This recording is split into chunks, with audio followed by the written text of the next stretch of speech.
പീഡാസഹനത്തോടുള്ള ആഭിമുഖ്യവും അഭിനിവേശവും ഇല്ലാതെ ക്രിസ്തീയ വിശുദ്ധിയില്ല. യേശുവിന്റെ പീഡാസഹനത്തോടുള്ള അഭിനിവേശത്തോടുകൂടി ആവേശപൂർവം നമ്മൾ കുരിശിന്റെ വഴിയിൽ പങ്കുചേരുകയാണ്.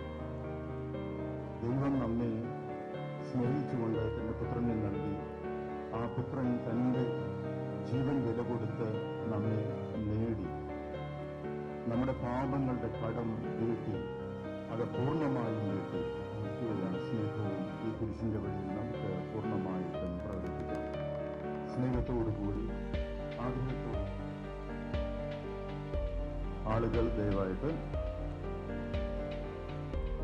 ദേവാലയത്തിന്റെ മുറ്റത്തോട്ട് കടന്നു വരുന്നതിന് വേണ്ടി ഏറ്റവും ആദരണീയനായ